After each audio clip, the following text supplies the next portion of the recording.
that. And it was the same laundry list of things that the government has done. We have done this, we have done this, we have done this, 50 or 100 things that the government has done. And so while I was sitting there, I was thinking, okay, I am being critical about what is being said. And I am saying that this is not the type of President's address that should be delivered. Well, the question came to my mind, what type of address would an India Gathbandhan government deliver? How would that address be different than the address we heard? Because it's no point me saying that it is a laundry list and then not providing an alternative idea. And so today I would like to lay out some dimensions of what an alternative address would look like, what the India Gathbandhan would probably focus on, and where we would lay emphasis. The future of this country is going to be decided by the young men and women of this country, the youth of this country. So I think anything we say has to be addressed to them, has to be spoken to them. The first thing in front of us, and this is something I'm sure the Prime Minister would accept, and pretty much everybody in this room will accept, is that even though we have grown fast, we are growing slightly slower now, but we are still growing. A universal problem that we have faced is that we have not been able to tackle the problem of unemployment.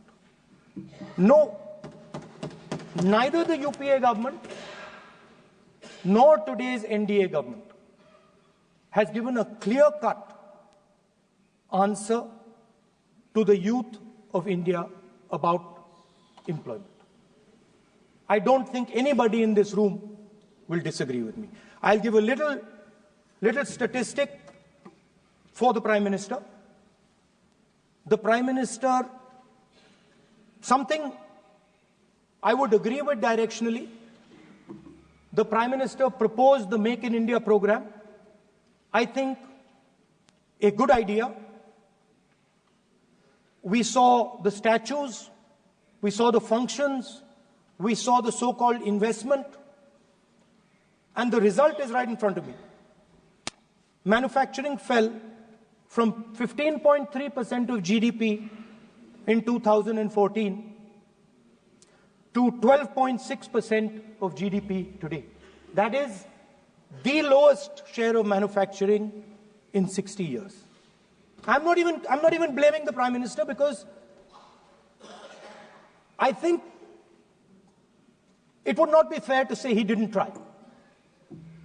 I could say that the Prime Minister tried, and I think conceptually Make in India was a good idea, but it's pretty clear that he failed, because manufacturing went from 15.3% of GDP to 12.6%. So the first question that any alternative vision would answer to the youngsters of our country is, okay, what and how are we going to solve this problem of employment? Any country basically organizes two things. You can organize consumption, and then you can organize production. Modern way of saying organizing consumption is services. Modern way of saying organizing production is manufacturing. But there is more to production than simply manufacturing. For example, agriculture also is about production. Now, pretty much every government since 1990 has done a decent job on consumption, on organizing consumption. Which are the companies that organize consumption? Uber organizes consumption. Reliance organizes consumption. Adani organizes consumption. But we have, as a country, failed in organizing production. We have excellent companies that try to organize production. They are the Mahindras of this world. They are the Bajajs of this world. Part of Tata's organizes production, but the record of the country in organizing production is dismal. And essentially what we have done is we have handed over the organization of production to the Chinese. So this mobile phone, even though we are saying we make this mobile phone in India, that is not a fact. This phone is not made in India. This phone is assembled in India. All the components of this phone are made in China. The network that has produced this phone is made in China, is owned by China. So every time we use a phone, every time we wear a Chinese shirt, a Bangladeshi shirt, every time we wear a pair of Chinese sneakers, we are paying a tax to China. Because some Chinese youngster is earning a salary to make or to produce that product. So the first message I would give in a presidential address would be that India has to focus completely on production. Because if we do not focus on production and we continue to focus only on consumption, we will find that we will run huge deficits, we will increase inequality, and eventually we will run into a serious problem. Social problem because of unemployment, which we are already facing. If you look at the numbers of the amount of people who are in jail, if you look at the numbers that are spent on internal security, if you look at the numbers spent on our police forces, they're all spiraling. They're all rising. And everybody understands that social tension is on the rise in India. So now the next question comes, okay, so where is this employment going to come from? What is India going to produce? And for that, I'd like to tell all the youngsters of this country that there is a revolution taking place, an exciting revolution. The world is transforming completely. And the change that is taking place, at the heart of the change that is taking place, we are moving from the world of the internal combustion engine to the world of the electric motor. We are moving from petrol to batteries. We are moving wind, solar, potentially nuclear energy. So our entire way of moving is changing. And this is going to change every single thing. It is going to change warfare. It is going to change medical treatment. It is going to change education. It is going to change how we eat. It is going to change every single thing. Now, the last time there was a revolution, called the computer revolution, the government of India had a clear focus. We looked at that revolution. It was the Congress government. We looked at the revolution and we decided clearly that we are going to focus on the development of software. And we rode the wave of that revolution. And today you can see the result. I remember people laughing. I remember people laughing when the computer was being talked about. You mentioned Mr. Vajpayee. I respect Mr. Vajpayee, but Mr. Vajpayee gave a speech saying that computers are of no consequence to India. So, what is important when there is a revolution? What is important is that you understand what are the drivers of that revolution and where exactly do you need to focus, where exactly do you need to sit in that revolution. I said that this revolution is going to change everything. And I want the youngsters in this country to think about it. There is a war going on in Ukraine. The war in Ukraine is actually a war between the internal combustion engine and the motor, the electric motor. The electric motor is inside the drone, the engine is inside the tank. And if you look at what is going on in Ukraine, the tanks are dying by the thousands. And small little drones with electric motors, small batteries, not much bigger than that, are destroying the entire tank, artillery infrastructure of both Ukraine and Russia. So the drone is the electric motor. The drone is the battery. The drone also needs to see. So the drone is a camera. In the same way, electric cars, the electric car is a motor. The electric car is batteries. The electric car is cameras. Robots are exactly the same thing. Robots are electric motors, multiple electric motors with cameras, with batteries. And this is what the revolution is going to look like. So there are basically 4 technologies that are driving this entire change in mobility. Electric motors, batteries, optics, and then on top of that, you can apply AI. Now people, I want to tell the youngsters of this country, people talk about AI. But it's important to understand that AI on its own is absolutely meaningless. Because AI operates on top of data. Without data, AI means nothing. And if we look at data today, there is one thing which is very clear. Every single piece of data that comes out of the production system in the world, the data that was used to make this phone, the data that is used to make electric cars, the data that is used to make basically all electronics on the planet today is owned by China. And the consumption data is owned by the United States. In China, the consumption data is owned by China, but in India, companies like Google, companies like Facebook, companies like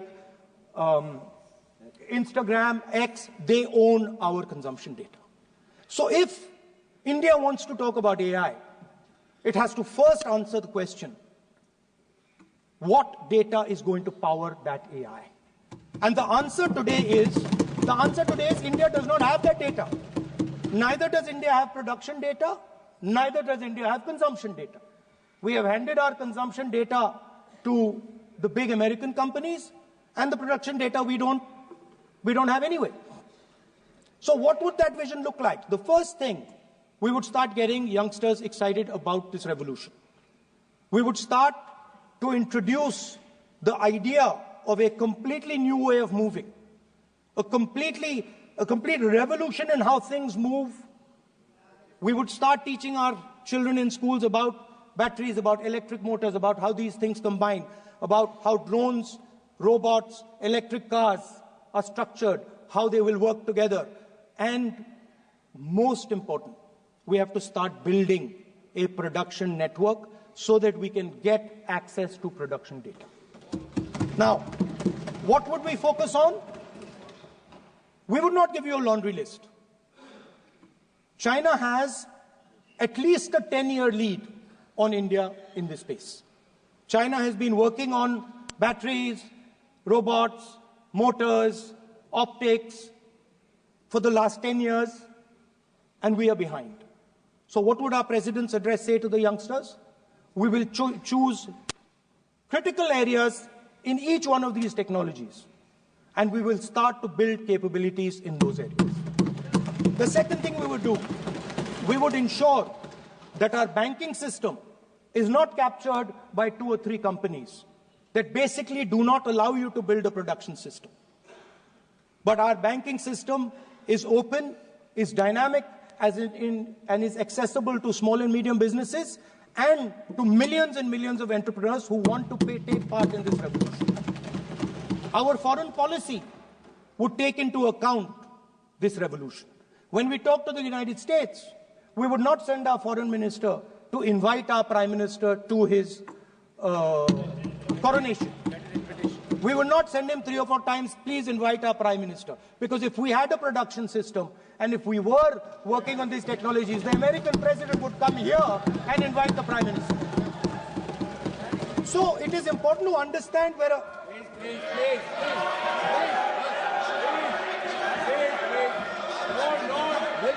foreign policy. Leader of opposition. leader of opposition cannot make such serious unsubstantiated statement. This is related to the relation between two countries, and he is making an unverified statement about invitation of the Prime Minister of our country. Is matter of our dignity. How can you make such kind of statement? He is leader of opposition, sir. He should be responsible in making such statement. Sir. LoP is giving us very positive suggestions. Why they are worried, sir? For the country, he is giving. Leader of opposition has the information from any official source. He must inform the House.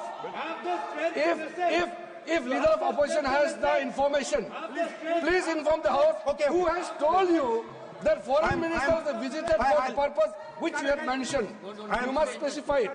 So, I'm sorry that disturbed you, that question. I apologize for disturbing your peace of mind. It's okay. I've apologized. I've apologized for disturbing your peace of mind. I'm sorry. Apologize for lying to the House. ऐसा नहीं होता है. तो serious होना चाहिए leader of opposition को. कम से कम देश के मामले में तो एक हो. देश के मामले में तो एक वॉइस से बोलना चाहिए. ये गलत बात है. ये ठीक नहीं है. लीडर ऑफ ऑपोजिशन को इस तरह का बयानबाजी नहीं करना चाहिए. ये गंभीर विषय पर चर्चा चल रही है. So we would start by telling our young men and women that they have to be at the forefront of this revolution. We cannot afford that the Chinese are at the forefront of this revolution. Number one. Number two, we would ensure that the absolute best experts on these technologies would talk to our students, would talk to our youngsters, and guide them on what a future, on what these future technologies are going to do.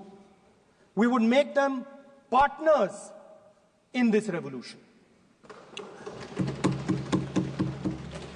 Now, we talk about defense. And today, we have the Chinese. And the Prime Minister has denied it. And the army has contradicted the Prime Minister. It's true. The Prime Minister has denied it. The Prime Minister has denied it. And the army has disagreed with the Prime Minister that China is sitting on 4,000 square kilometers of our land, of our territory.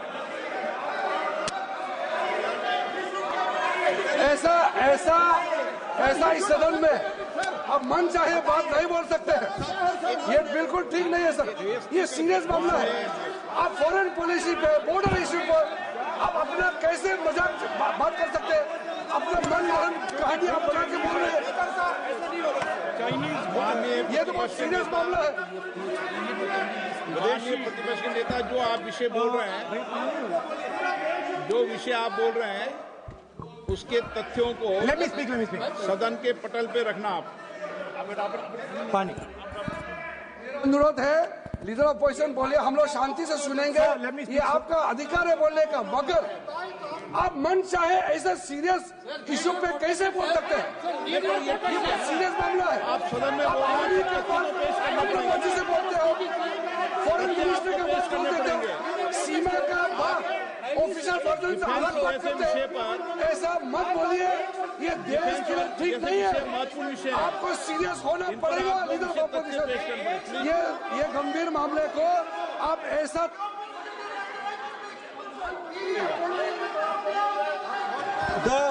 The Prime Minister has denied that Chinese forces are inside our territory, but for some reason, our army keeps talking to the Chinese about their entry into our territory, and our Chief of Army Staff has said that the Chinese are inside our territory. This is a fact. This is not invention, this is a fact.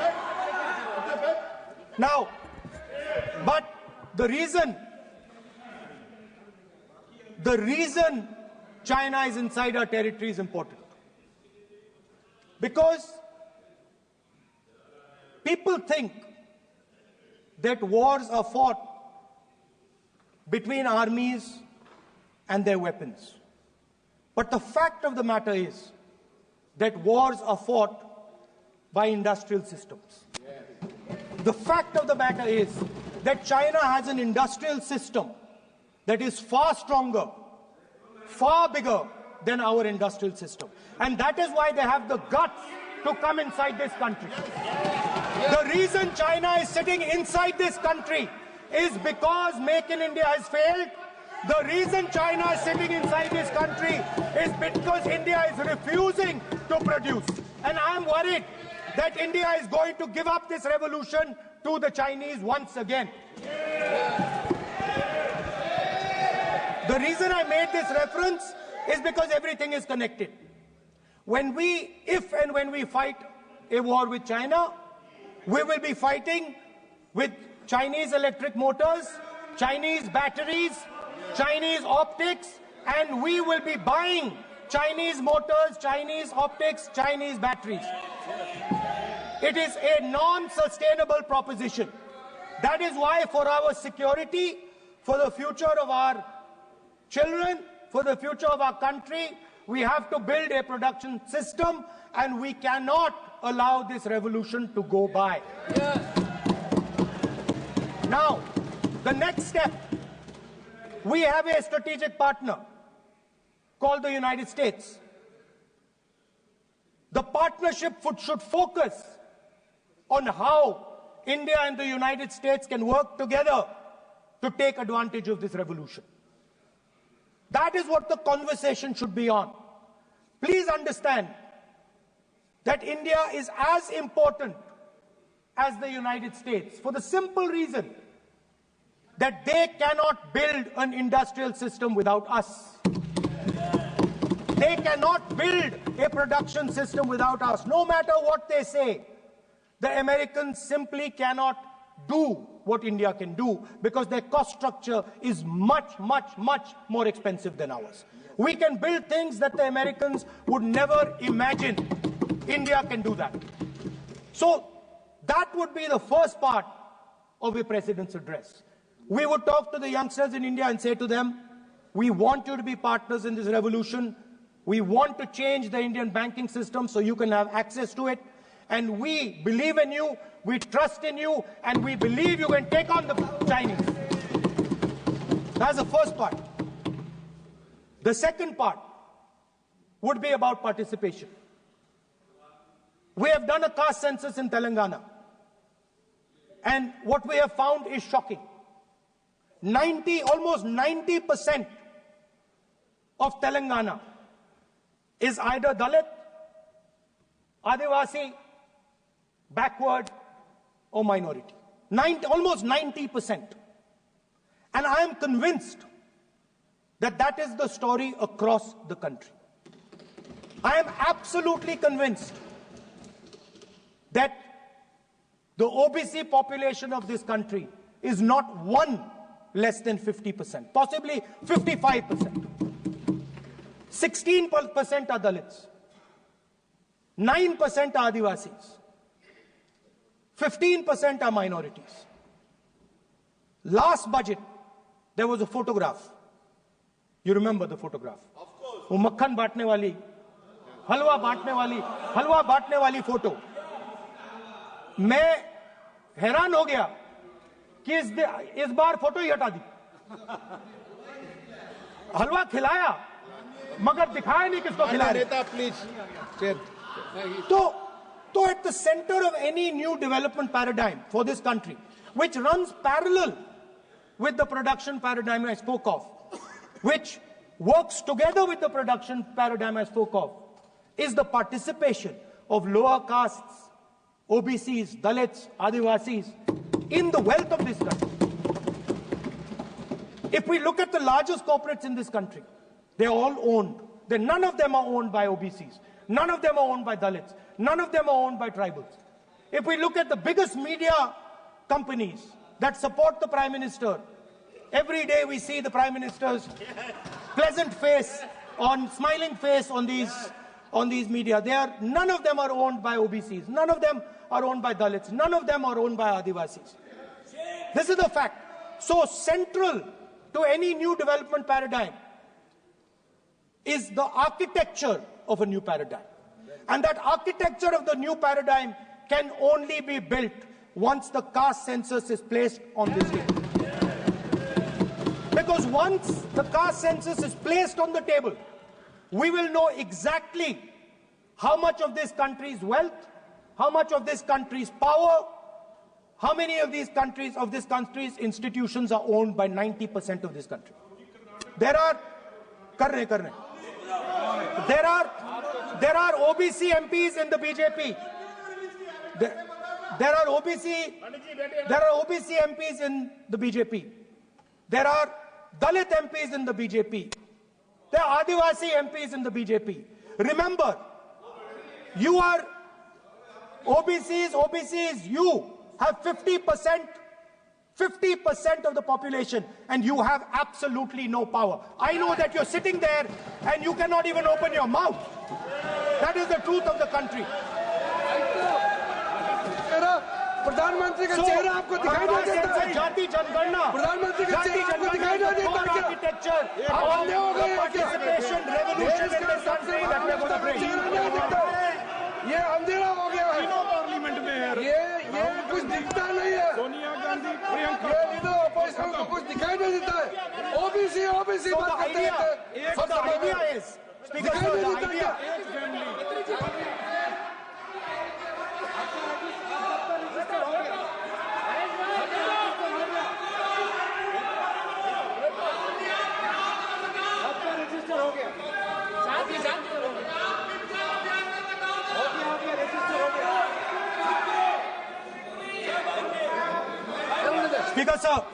Speaker sir, so the idea is, on one side, allow India and the Indian youngsters to participate in the coming mobility revolution.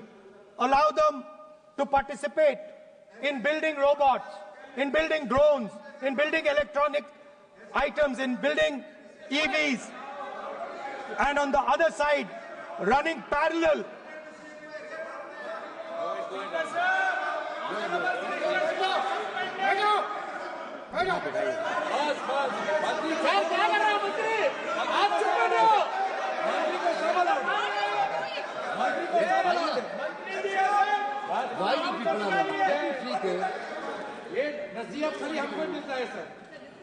मैंने उनको ही मना the country, Speaker sir. ऐसा नहीं है। आप So- भी बहुत disturbance करते हैं। Okay, Speaker sir, so parallel ideas. One idea, participate in the mobility revolution. Whether you're thinking of economy, weapons, production, healthcare, India should participate in this revolution. India should become the master of the electric motor, master of the battery, master of optics, and master of AI applied on top of that production system. Now imagine the power of AI when we apply it to the caste census. You imagine what we will do with AI and what we will do with the social revolution in this country when we start to apply AI on the data that we get from the caste census. So we are going to run a parallel track. On one side, participation, revolutionizing the participation of Dalits, OBCs, Adivasis in the ruling of this country, in the institutions of this country, in distribution of wealth of this country. And on the other side, parallel track, challenge the Chinese and participate in the revolution and defeat the Chinese in electric motors, batteries, solar panels, and wind. Yes. So that is the first two parts of any presidential election address that any India Gathbandhan leader would give you. The final, of course, we go back to the Constitution. This, our favorite, just like the production system is a weapon, just like Jati Jangarna is a weapon of transformation. This is what the entire architecture is built on. I remember before the elections, all of you were saying 400 par, and you were saying you would change this. And then I was glad to see that the Prime Minister walked in and then was forced to bow his head in front of the Constitution. It was a moment of pride for all Congress people that we had explained to the Prime Minister and to the whole country that no force will dare touch this. I know that the RSS has never accepted this. Mohan Bhagwatji has said that India didn't get independence in 1947. He has said that this constitution is meaningless. I know that that is at your heart. We will never let your dream come true. This constitution is going to rule India always. Now, एक minute आप प्रतिपक्ष के नेता हैं, मेरा आपसे आग्रह है कि जो विषय आप रखें वह तथ्यों पर आधार पर रखें, उचित होगा। मैंने आपको पहले भी कहा, और जो सदन के सदस्य नहीं हैं उनकी चर्चा न करें। बताता हूं सर, मोहन भागवत आप नियम प्रक्रियाओं की पालन करें, आपसे अपेक्षा। सर, मोहन भागवत जी ने स्टेटमेंट दिया। मोहन भागवत का statement Sir, one second. We will authenticate. Speaker, sir. We will authenticate. Speaker, sir, Mohan Bhagwat ji made a statement saying that India did not receive independence in 1947. It received independence when the Ram Mandir was inaugurated. We will place that on the table. Now, sir, I would like to mention one small thing, but very important thing. Speaker, sir, this constitution is supported by this constitution is supported by the vote of our people. Without the secure vote of the Indian people, this constitution means nothing. Now I want to bring to the notice of this House some data, some information about the Maharashtra election. Very simple stuff. Speaker, sir, between the Lok Sabha election, which the India Alliance won, and the Vidhan Sabha election, the voting population of Himachal Pradesh was added to the voting roll of Maharashtra. Meaning the entire population of Himachal Pradesh was added to the voter rolls of Maharashtra. Please understand what I am saying. In Lok Sabha, the difference between Lok Sabha and Vidhan Sabha was the population of Himachal. The entire population. Almost 70 lakh new voters suddenly arrived between Lok Sabha and Vidhan Sabha. Now, the most interesting part, and the Prime Minister is not looking at me. The most interesting part,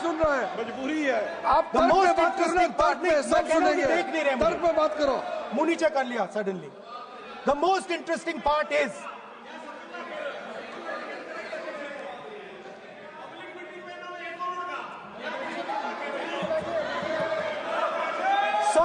Sir, Maharashtra mein more voters were added in 5 months in Maharashtra than were added in 5 years in Maharashtra. जितने 5 साल में add हुए उससे ज्यादा 5 महीने में add हुए, आखिरी 5 महीने में लोकसभा चुनाव के बाद। सर, एक बिल्डिंग है सर शिरडी में, एक बिल्डिंग में 7,000 नए वोटर एक बिल्डिंग में ऐड हुए सर। एक बिल्डिंग में 7,000 नए वोटर ऐड हुए सर। सर, मैं कोई आरोप नहीं लगा रहा हूं, मैं सिर्फ ये कह रहा हूं सर कि इसमें कुछ ना कुछ प्रॉब्लमैटिक है कि हिमाचल प्रदेश जितने बड़े वोटर्स लोकसभा के बाद जादू से आ जाते हैं। अब हम क्या कह रहे हैं?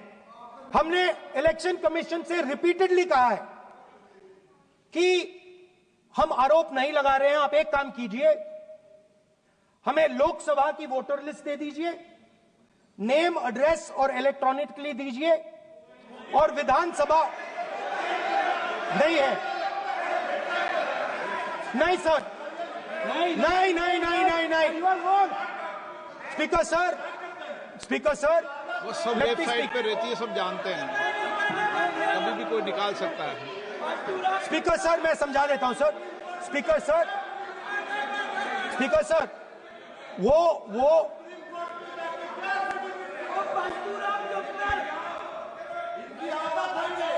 Speaker sir we have asked speaker sir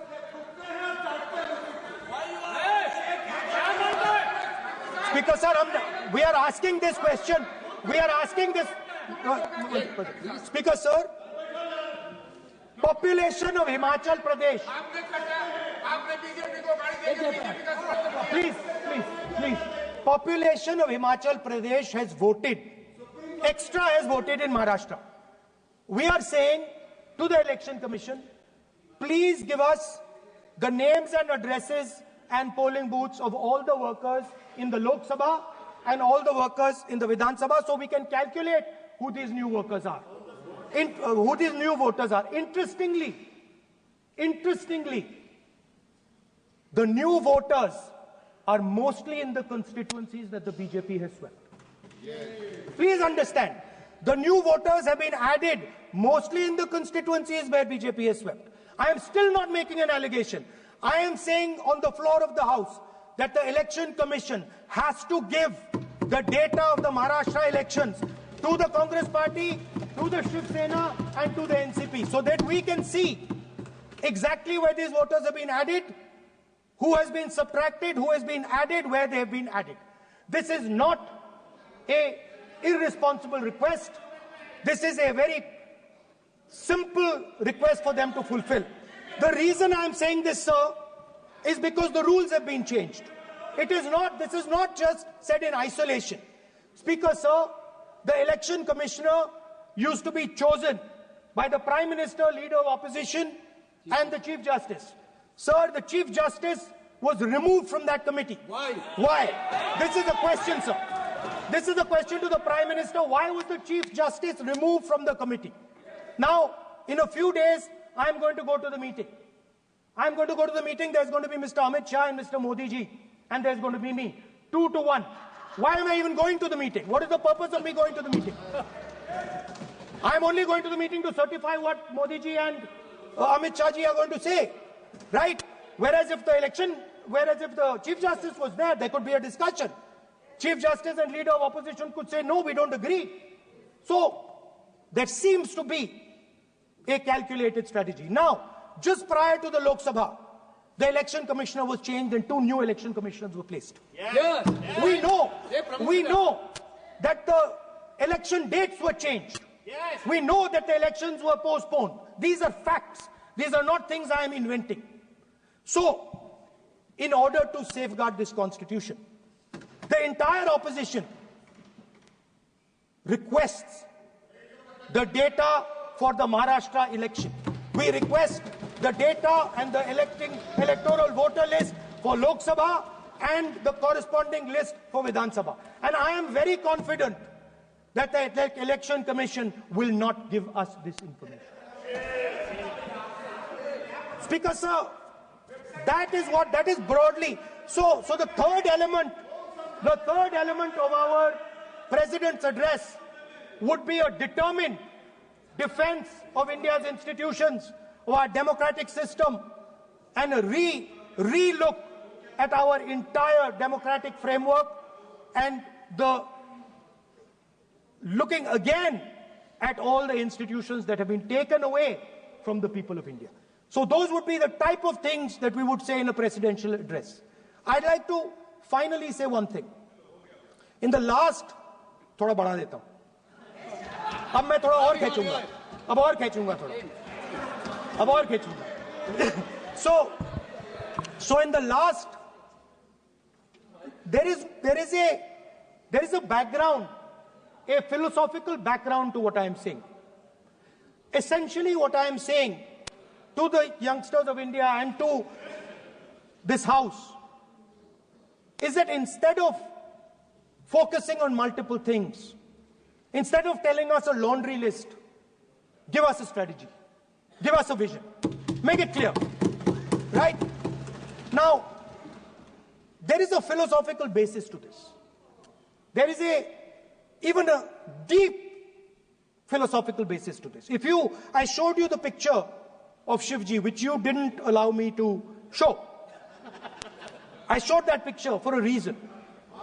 What does that picture tell us? If you look at that picture carefully, it tells us focus carefully. Do not get distracted. Do not look here and there. Do the job at hand. So there is a philosophical basis to the speech I have given. I have not told the House and the country that we will do this, and this. This is the philosophy of Shivji. Say what you have to say, but be clear that you're going to do that one thing and don't do 56, 70 different things.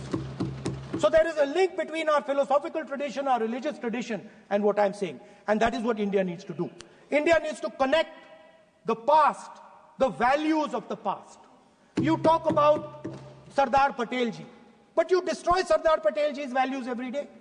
You talk about Ambedkarji, you destroy his values every day. You talk about Nehruji. No, you don't talk about Nehruji. Right? You bow in front of Buddha. You destroy what he says. So the point is, you have to be truthful to what you are, right?